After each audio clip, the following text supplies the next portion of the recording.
Bangun nak, subuh. Ya mau.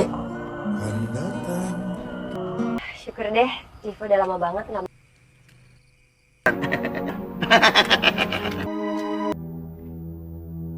Kalian tiap masuk Pak Haji. Baru ganti kulit. Udah damai daripada mama gede. Masuk, masuk. Kalau tidak menangis. Tahu nggak?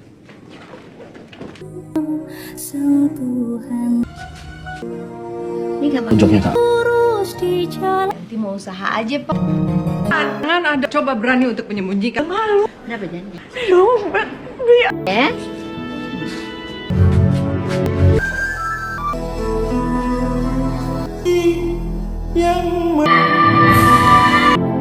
tol menuju ke Bogor. Emak. Pengen naik haji. Nah, kita nggak boleh berbeda. Liva sempat bernazar. Berangkat.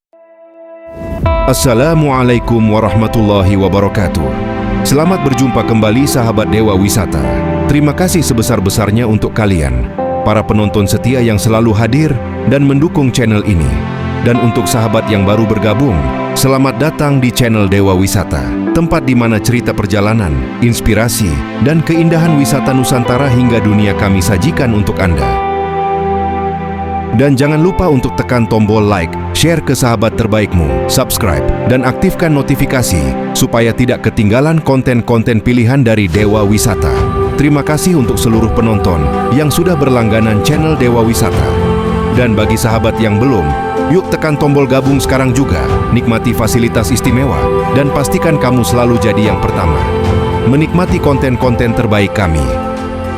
Semoga setiap langkah perjalanan kita senantiasa diberi kemudahan dan keberkahan oleh Allah Subhanahu wa Ta'ala.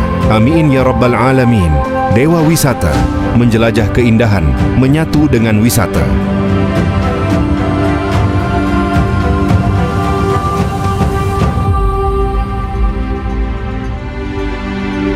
Film ini bercerita tentang Emma, seorang ibu tua dari keluarga sederhana yang memiliki satu mimpi besar dalam hidupnya, menunaikan ibadah haji bersama anaknya, Zain. Emma menjalani hidup penuh keterbatasan, tak ada harta berlimpah, tak ada jalan pintas.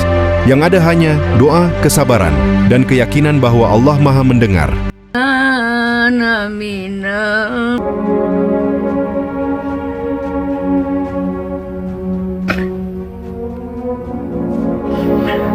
Film dibuka dengan kehidupan sederhana Emak dan Zain.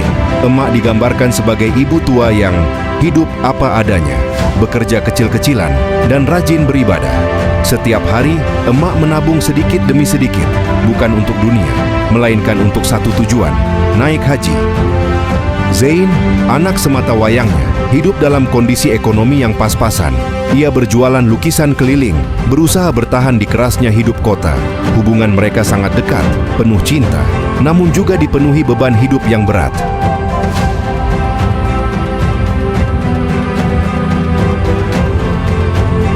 Tokoh Emak adalah jantung film ini. Ia bukan ibu yang banyak bicara. Ia bukan ibu yang menuntut anaknya. Ia hanya berdoa. Emak tidak pernah memaksa Zain untuk memberangkatkannya haji. Bahkan ketika harapan itu terasa semakin jauh, Emak tetap berkata dengan lembut, "Kalau Emak belum bisa berangkat, tidak apa-apa." Kalimat sederhana, tapi menampar hati siapapun yang pernah menjadi anak. Akting Ati Cancer sangat kuat, tatapan mata yang pasrah, senyum yang menutupi lelah, dan doa yang tak pernah diucapkan keras-keras.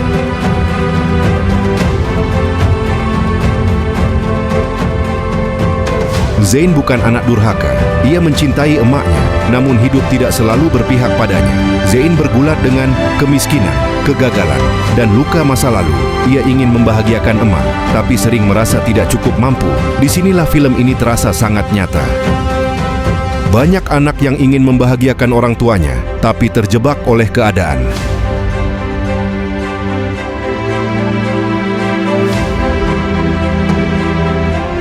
Dan di titik inilah film Emak Ingin Naik Haji tidak lagi hanya berbicara tentang Emak dan Zain, tetapi tentang wajah-wajah lain di sekeliling mereka yang tanpa sadar justru memperdalam luka dan harapan. Di lingkungan tempat Emak tinggal, ada seorang tetangga kaya yang hampir setiap tahun berangkat umrah, bahkan telah beberapa kali menunaikan haji. Dengan mudah ia bercerita tentang hotel dekat Masjidil Haram, tentang oleh-oleh, tentang pengalaman tawaf dan sa'i. Semua itu mungkin tidak bermaksud menyakiti. Namun bagi Emak, setiap cerita itu seperti pisau kecil yang menggores harapan yang sudah lama disimpan. Emak hanya tersenyum, mengangguk pelan, lalu menunduk. Bukan karena iri, tetapi karena ia tahu harapannya tidak semudah itu untuk diwujudkan. Dan di sisi lain, film juga menghadirkan tokoh yang menjadikan haji sebagai alat pencitraan.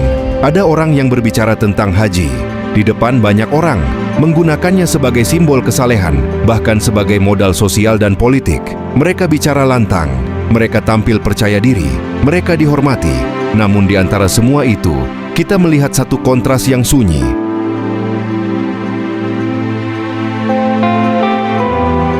Emak yang tidak pernah bicara tentang keinginannya. Di hadapan banyak orang, ia menyimpannya rapat-rapat karena baginya, ibadah bukan untuk dilihat manusia, tetapi untuk dipersembahkan kepada Allah.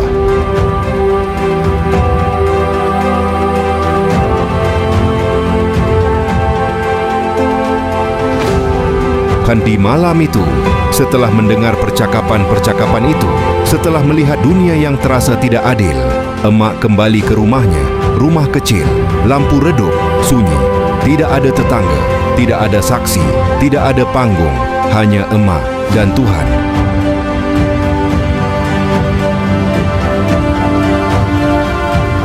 Tangannya terangkat perlahan, napasnya berat, bukan karena usia semata, tetapi karena harapan yang terlalu lama dipikul sendirian. Ya Allah, di luar sana, ada orang yang bisa berhaji berkali-kali. Ada yang berhaji demi nama, ada yang berhaji demi jabatan. Sementara Emak hanya ingin datang sebagai hamba. Kalau memang belum sekarang, kalimat itu bukan keluhan, itu adalah penerimaan. Emak tunggu. Disinilah hati penonton runtuh. Karena siapapun yang pernah memiliki ibu, tahu bahwa kalimat itu berarti mengalah demi anak, lagi dan lagi, asal Engkau ridho, ya Allah. Dan doa itu tidak disaksikan manusia, tidak direkam kamera, tidak dipuji siapapun, namun justru disitulah kekuatannya.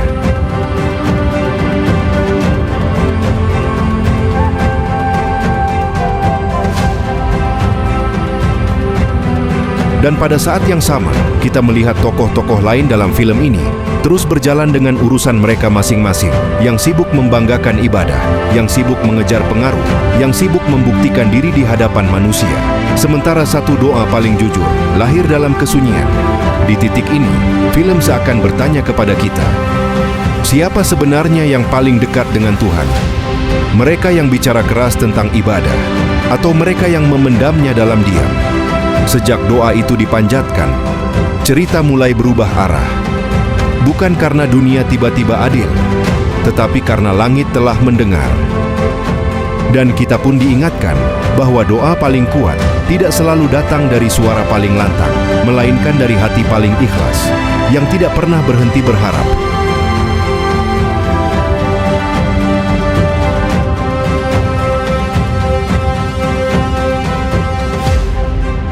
Setelah doa itu terucap, cerita tidak langsung berubah menjadi keajaiban.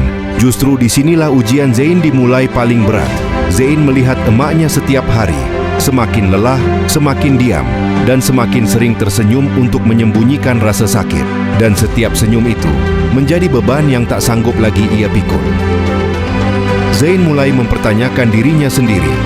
Aku ini anak macam apa?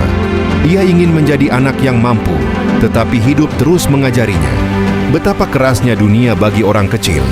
Hari demi hari, Zain berjuang dengan tubuh dan hatinya.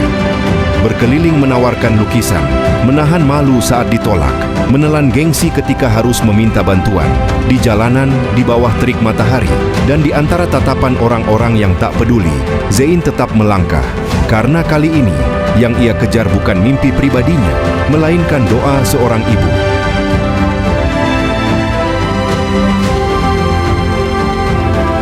Di satu sisi, Zain melihat orang-orang lain begitu mudah berangkat haji tanpa usaha berarti, memamerkan kesalehan, menjadikan ibadah sebagai simbol keberhasilan. Sementara Zain harus menghitung setiap rupiah, menimbang setiap langkah, dan menahan rasa putus asa sendirian.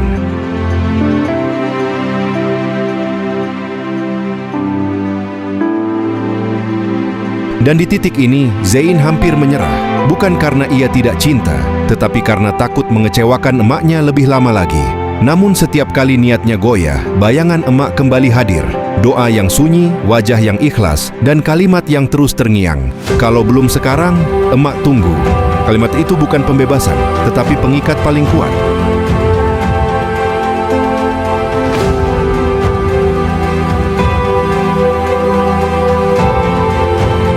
Dan disinilah Zain mengambil keputusan terberat dalam hidupnya.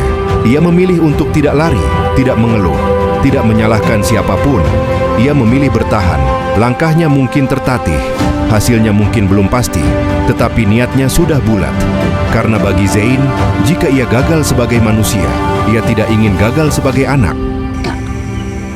Berarti kalau biar cukup 30 juta mesti nabung. Ongkos naik haji kan tiap tahun naik. Menuju klimaks inilah, film mengajak kita memahami satu hal, bahwa perjuangan paling berat bukan melawan dunia, melainkan melawan rasa putus asa di dalam diri sendiri. Dan ketika Zain terus melangkah, meski tanpa jaminan hasil, disitulah kita tahu, doa emak sedang menemukan jalannya.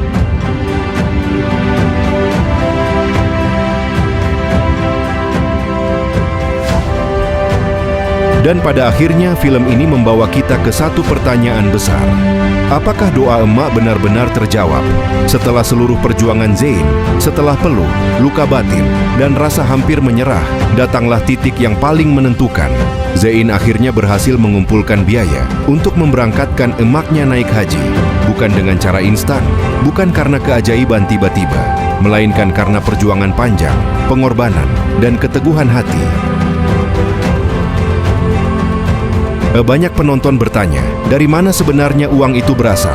Bagaimana mungkin seorang Zain dengan hidup yang begitu sederhana mampu berjuang sejauh itu demi satu mimpi ibunya?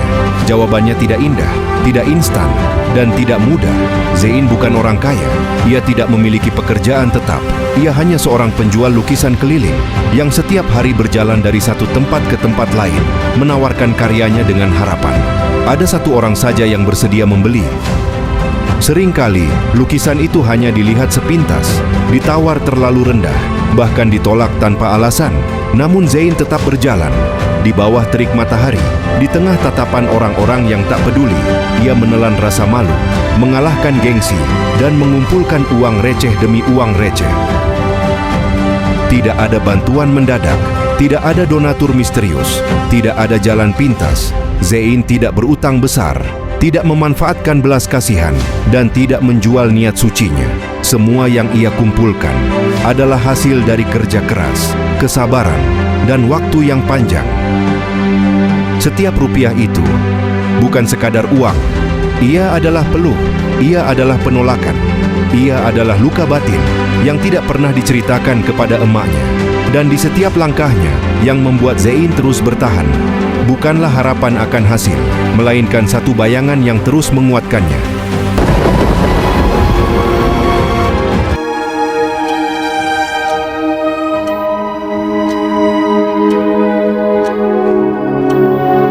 Wajah emak dengan doa yang sunyi dan senyum yang selalu mengalah.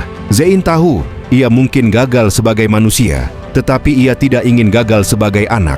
Karena bagi Zain, perjuangan ini bukan tentang angka, bukan tentang cukup atau tidak cukup, melainkan tentang satu hal sederhana namun berat: berusaha sekuat tenaga sebelum waktu orang tua benar-benar habis.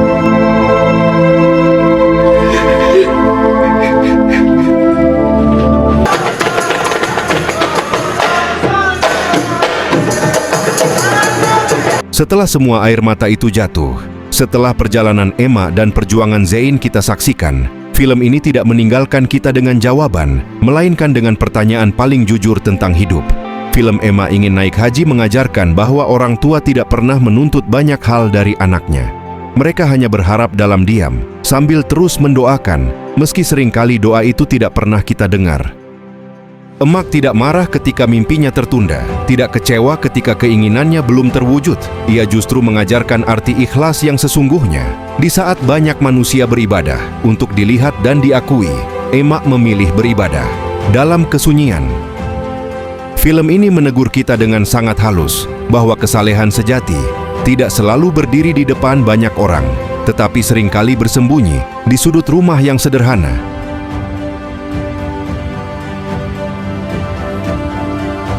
Melalui sosok Zain, buat film ini juga berbicara tentang bakti seorang anak.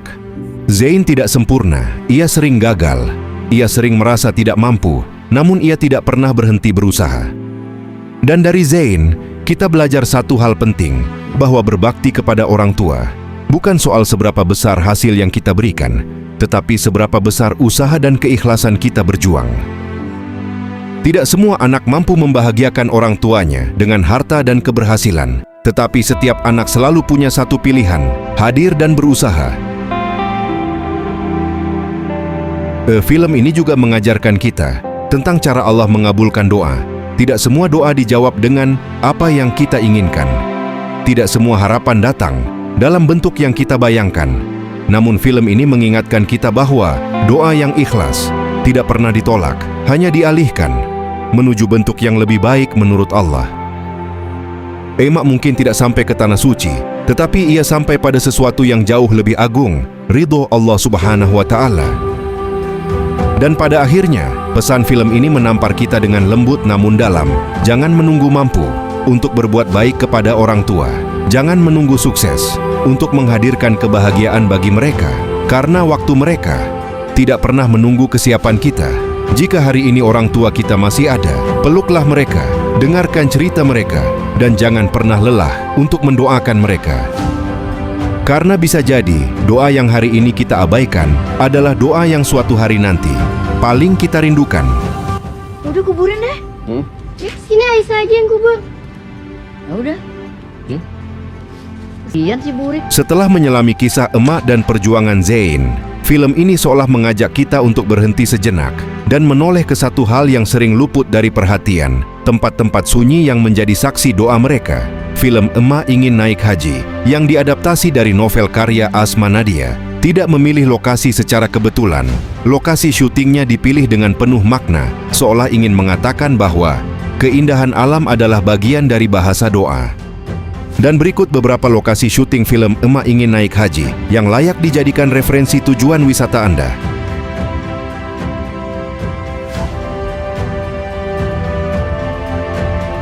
Banyuwangi menjadi latar utama film ini. Di sanalah kamera menangkap hamparan sawah terasering yang hijau, pantai-pantai yang tenang dan luas, serta kehidupan desa yang sederhana dan jujur. Semua itu menyatu dengan karakter Emak, tenang, bersahaja, dan penuh kesabaran. Di Banyuwangi, keindahan tidak berteriak, ia hadir perlahan, seperti doa emak yang tak pernah lantang, namun terus naik ke langit. Film ini memanfaatkan talenta lokal, budaya setempat, dan lanskap alam Banyuwangi sebagai bingkai yang sempurna untuk cerita tentang keikhlasan. Dan ketika kita melihat layar, sebenarnya kita tidak hanya melihat latar film, tetapi melihat wajah Indonesia yang teduh dan jujur.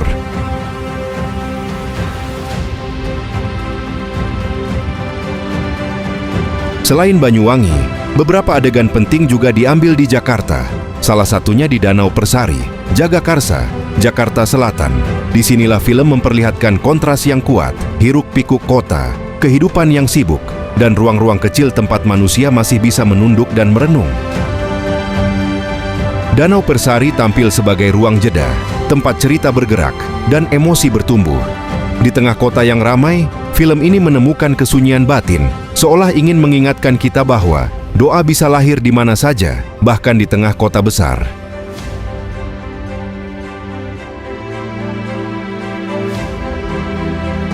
Dan inilah keindahan lain dari film ini, ia tidak berhenti di layar. Banyuwangi dan Jakarta bukan sekadar lokasi syuting, tetapi ruang refleksi yang nyata, yang bisa kita kunjungi, kita rasakan, dan kita hayati sendiri. Jika Anda berkunjung ke Banyuwangi, Anda tidak hanya menikmati pantai dan sawah, tetapi juga merasakan ketenangan yang sama dengan yang dirasakan emak dalam doanya. Dan jika Anda singgah di Danau Persari, cobalah duduk sejenak, menepi dari hiruk-pikuk kota, dan biarkan hati Anda berbicara. Karena film ini mengajarkan kita bahwa perjalanan paling indah bukan selalu yang jauh, tetapi yang mendekatkan kita pada diri sendiri dan pada Tuhan. Film Emak Ingin Naik Haji mengajak kita menjelajah bukan hanya keindahan cerita, tetapi juga keindahan negeri ini, dan disitulah wisata menemukan maknanya.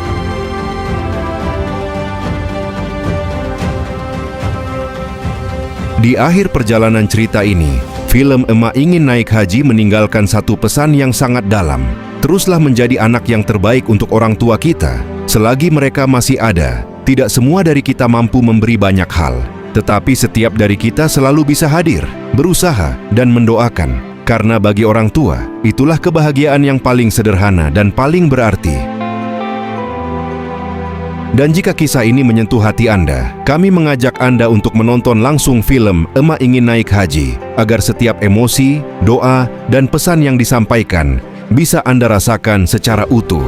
Tak hanya itu, ajaklah diri Anda untuk berwisata menyusuri jejak lokasi syutingnya, menikmati ketenangan alam Banyuwangi, Jawa Timur, serta jeda sunyi di Danau Persari, Jagakarsa, Jakarta Selatan, tempat keindahan alam dan makna kehidupan saling bertemu. Dan jika film ini menyentuh hati Anda, tulis di kolom komentar doa terbaik untuk emak dan ibu kita. Dan setelah video ini selesai, telepon orang tua Anda. Terima kasih kami ucapkan kepada sahabat semua yang telah setia bersama Dewa Wisata hingga akhir video ini. Jangan lupa untuk menekan tombol subscribe serta tombol langganan channel Dewa Wisata agar Anda tidak ketinggalan konten-konten terbaik dan penuh makna dari kami. Dewa Wisata, menjelajah keindahan, menyatu dengan wisata. Sampai jumpa di perjalanan berikutnya. Bapak-bapak dan ibu-ibu, sebelum acara tausiah dan Liva mau melahirkan, Liva sempat bernazar. Kalau Liva dan anak Liva selamat, maka Liva Mak bareng berangkat haji sama Zen. Insya Allah